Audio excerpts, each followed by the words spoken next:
오늘 본문 말씀은 요한복음 5장 29절입니다. 제가 먼저 읽어드리겠습니다. 선한 일을 행한 자는 생명의 부활로, 악한 일을 행한 자는 심판, 곧 정죄의 부활로 나오리라. 잘 아시는 말씀입니다. 예수님이 인자됨으로 인해서 심판하는 권세를 받으셨다는 말씀을 제자들에게 하실 때 이어서 하신 말씀입니다.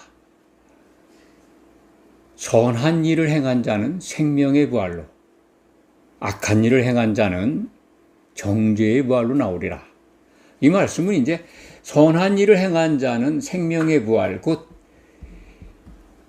혼인만찬에 들어간다는, 영생에 들어간다는 말씀이고요. 영생을 받는 부활로 나간다. 부활은 다 누구나 하죠, 기독인들은.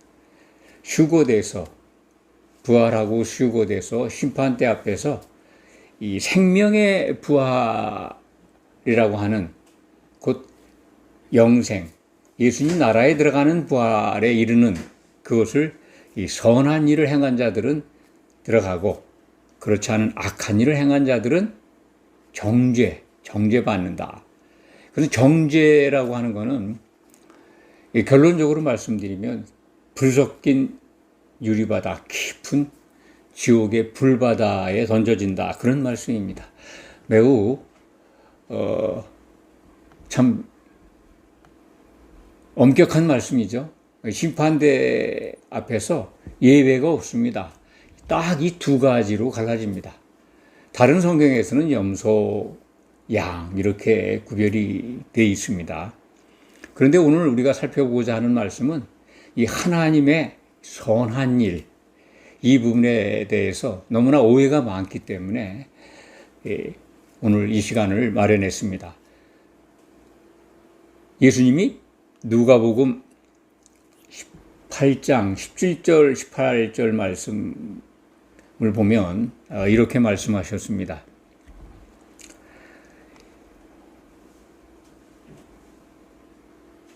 어찌하여 선한 일을 내게 묻느냐? 선한 일은 오직 한 분이시니라. 내가 생명에 들어가려면 계명들을 지키라. 아주 부자 청년이 예수님께 찾아와서 선생님이여, 무슨 선한 일을 해야 영생을 얻으리까? 이렇게 질문했을 때 대답하신 말씀입니다. 네가 선한 것에 대해서, 선한 일에 대해서 왜 내게 묻느냐? 선한 분은 오직 한 분, 하나님 뿐이시다. 예수님은 현재 그 당시의 입장이 사람의 아들, 인자로 오셨죠. 하나님의 모든 것들을 내려놓고 인자로 오셨습니다. 그렇기 때문에 사람 입장에서 예수님이 죄를 범했다는 게 아니라 그 시점에서 선한 분은 오직 하나님 한 분뿐이다. 나도 사람이다.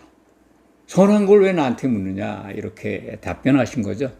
그러니까 선한 분이 하나님 뿐이신데, 선한 일은, 선하다고 하는 일은 하나님께 속해야 선한 일이죠. 그 외에는 하나님께 속하지 않은 말이나 행동이나 일은 선하지가 않습니다. 성경 속에서 하나님의 선을 우리가 찾아볼 필요가 있습니다. 하나님의 선이 맨 처음 성경에 등장한 것은 창세기 1장부터입니다. 첫째 날 좋았더라.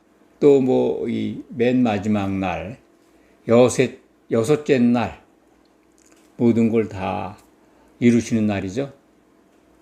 심히 좋았더라 하신 것, 좋았다 하는 것이 바로 선하다는 겁니다. 하나님께 좋은 게 선입니다. 아담이 등장했을 때 심히 기뻐하셨습니다. 아주 선하다는 거죠. 그런데 2장 18절 가면 이 좋지 않은 것, 선하지 않은 게 등장합니다. 창세기 2장 18절 말씀입니다. 아담이, 사람이라고 표현되어 있는데 아담입니다. 이제 사람으로도 같이 쓸 수 있습니다. 아담, 고유명사 또는 보통 명사로 이해할 수 있습니다. 사람이 혼자 사는 건 좋지 아니하다. 특정적으로 그 당시 그 시점에서는 아담이죠. 아담이 혼자 사는 건 좋지 않다. 선하지 않다. 그렇게 말씀하시고 돕는 배필을 지어주십니다. 돕는 배필이 있어야, 그리고 아담이 함께 그의 아내와 살아야 그것이 선하다는 겁니다. 그래서 창세기 2장 24절에는 아담이 부모를 떠나 그의 아내와 합하여 둘이 한 몸을 이루게 하시겠다라고 강력한 의지를 천명하십니다. 반드시 그 일은 이루겠다라는 말씀이죠. 그래서 아담이 짝을 얻는 일, 그것이 하나님이 지금 쉬지 않고 진행하시는 일입니다. 그게 하나님의 일입니다. 그리고 그 짝이 얻어지는 게 선한 일입니다. 아담이 혼자 사는 건 좋지 않다. 선하지 않다. 아담이 짝을 얻어서 둘이 한 몸을 이루는 것이 하나님의 선한 일입니다. 그렇기 때문에 성경 속에서 하나님의 선한 일은 아담의 짝이 얻어지는 일과 관련된 일입니다. 아담의 짝은 교회죠. 그렇다면 교회가 세워지는 게 하나님의 선한 일입니다. 요즘 세상뿐만 아니라 교회 안에서도 이 선한 영향력이라는 말을 많이들 씁니다. 세상 사람들도 좋아하고 또 교회에 속한 성도들 또는 말씀을 선포하는 분들도 선한 영향력에 대해서 자주 언급하는 것을 접할 수 있습니다. 선한 영향력을 끼쳐야 된다, 이런 취지죠. 그 사람이 좋은 말인 것 같은데 또 관심이 가는 말이죠. 누구나 다 사람은 선한 영향을 누구에겐가, 사회나 조직이나 사람에게 끼치려고 하겠죠. 선하다고 하는 개념을 올바로 안다면 사실은 기독인들이라면 그 말을 사용하는데 굉장히 신중해질 거다, 그런 생각을 합니다. 좋은 말 같습니다. 또 그렇게 하고 싶습니다. 근데 선한 영향을 끼치는 능력, 그게 어디 있을까요? 인간에게 있을까요? 선은 하나님께 속해 있는데 선한 영향력이 나타났다 그러면 성경을 적용하면 하나님이 행하신 능력이겠죠. 왜? 선은 하나님께만 있으니까 그 사람을 통해서 나타난 거죠.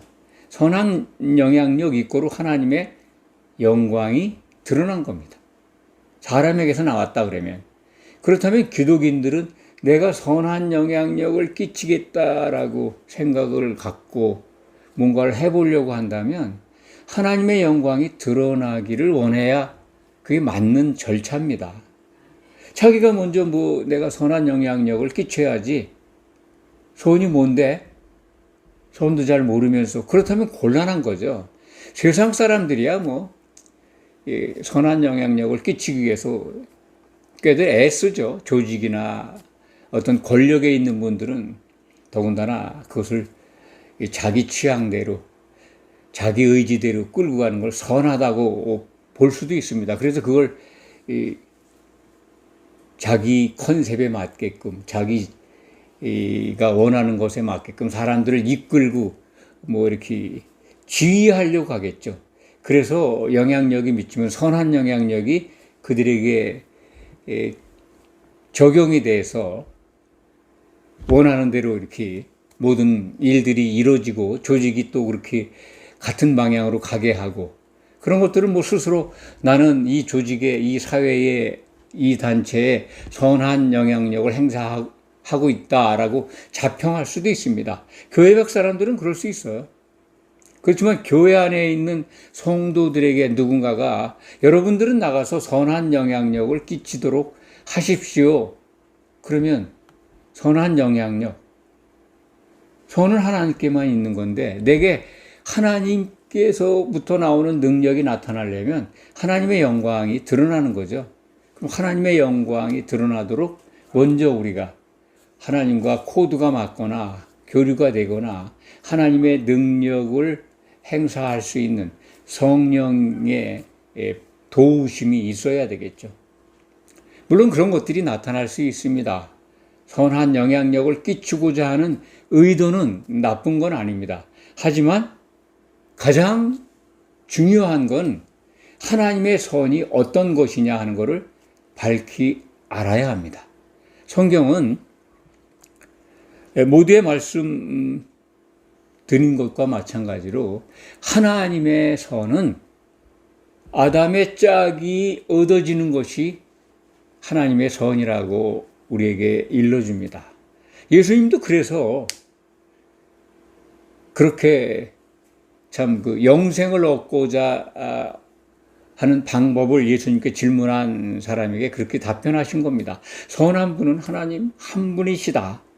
그걸 왜 나한테 묻느냐? 너는 계명들을 지키라 라고 말씀하셨던 것입니다. 오늘 요한복음 5장 29절 말씀에 선한 일을 행한 자 생명의 부활로, 참 듣고 싶은 말씀입니다. 영생에 들어가는 말씀이잖아요. 선한 일을 해야 된다는 거. 그리고 악한 일을 하는 거, 이건 정말 접근하기가 싫습니다. 읽기도 싫죠. 악한 일을 행한 자는 정죄받는 부활로 나오리라. 부활은 하는데 심판대 앞에서 갈린다는 겁니다. 예수님께서 선한 일을 하시기 위해서, 하나님께서 선한 일을 참 온전하게 성취하시기 위해서 먼저 하신 일이 있습니다. 그것은 예수님 공생의 기간 동안에 양육하신, 불러서 택하고 양육하신 사도들이 선한 일을 하게 하기 위해서 세웠습니다. 그것이 이제 에베소서 2장 10절에 기록되어 있습니다. 우리는 그가 만드신 바라, 이렇게 선언이 되어 있죠.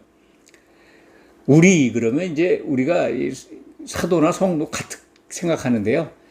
그 에베소서 2장 10절 말씀에서는 우리 그러면 사도들이죠. 사도는 그가 만드신 바라. 바로 하나님이라고 이해하시면 됩니다. 하나님께서 만드셨다. 특별하게 만드신 거죠. 새로운 피조체라는 거죠. 걸작품이라는 겁니다. 새로운 창조물이다. 사도들이 사람인데 그들이 교회의 반석, 기초석으로 삼으셨다는 거죠. 왜? 이유가 뭐냐?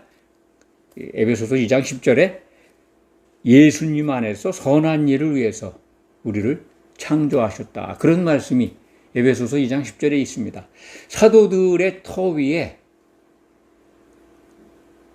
예수 그리스도의 짝으로 만들어질 성도들을 초청해서 그 위에서 흠이 없이 세워지도록 하셨다는 겁니다. 그게 하나님의 선한 일입니다. 하나님이 행하시고자 하는 선한 일, 멀리 찾지 마시기 바랍니다. 이거 참 너무 많이 오해해요. 하나님의 선한 일을 인간 기준으로 적용하니까 굉장히 분주해요. 성경 속에서 찾으면 간단하잖아요. 교회의 지체로서 우리가 흠이 없이 예수님의 몸으로 하나 되는 것이 선한 일입니다. 그게 가장 하나님이 기뻐하시는 선한 일. 그건데 다른 일을 행한다? 그건 선한 일이 아닙니다. 선한 것 같지만 인간 중심의 기준에 의한 착한 행동들이죠. 위험한 겁니다. 하나님의 선으로 착각하지 마세요. 하나님이 좋아하시는 선으로 오해하니까 교회 생활이 분주합니다. 전도도 해야 되고 봉사도 해야 되고 헌금도 해야 되고 또 참 교회 프로그램에 열심히 쫓아다녀야 돼요. 하나님이 기뻐하시는 일이고 선한 일로 오해를 합니다. 근데 정작 하나님의 선한 일은 거기에 간접적으로 영향은 있을 수 있습니다만 직접적으로 관계가 없습니다. 하나님의 선한 일은요, 성도들이 성령 안에서 하나 되는 겁니다. 무슨 뭐 이렇게 여러 가지 행사나 봉사나 또 전도행위나 헌금행위나 이런 것들이 간접적으로 하나님의 선과 연결될 수 있습니다만 사실은요, 오히려 하나님의 선한 일에는 등한시할 수가 있어요. 그건 관심이 없어질 수가 있습니다. 분주하게 하나님의 선을 오해하기 때문에 그렇습니다. 하나님의 선은 오직 예수 그리스도의 짝인 교회가 흠이 없이 세워지는 겁니다. 교회 교세 확장, 교회 부흥, 전도 폭발 이런 것이 아닙니다. 하나님 나라의 확장이 하나님의 선한 일이라는 그런 말씀이 신약 성경에 없습니다. 착각하지 마세요. 대개 하나님의 선을 10중 8구 10명 가운데 8, 9은 다 오해하고 있습니다. 그렇기 때문에 참으로 생명의 부활에 들어가는 사람들이 적을 수밖에 없구나 이런 생각을 거둘 수가 없습니다. 오늘 말씀을 통해서 지금까지 오해한 게 있다면 바로 잡으시기 바랍니다. 제일 먼저 교회에 부름받은 지체들이요, 해야 할 일은 사도들 위에 든든하게 아주 착 달라붙어서 한 몸을 이루는 겁니다. 한 몸을 이루기 위해서 보혜사 성령을 그러한 교회에 부어주셨습니다. 성령을 함께 마시면 하나님이 기뻐하시는 선을 행할 수가 있어요. 흠이 없이 예수님의 몸으로 세워질 수 있습니다. 그 어떤 것보다도 가장 중요한 성도들이 해야 될 덕목입니다. 하나님이 기뻐하시는 선입니다. 꼭 이것을 바로잡고 정말 올바른 하나님의 선한 일, 그 일에 참여하는 성도 여러분이 되시기를 간절히 축원합니다. 기도하겠습니다.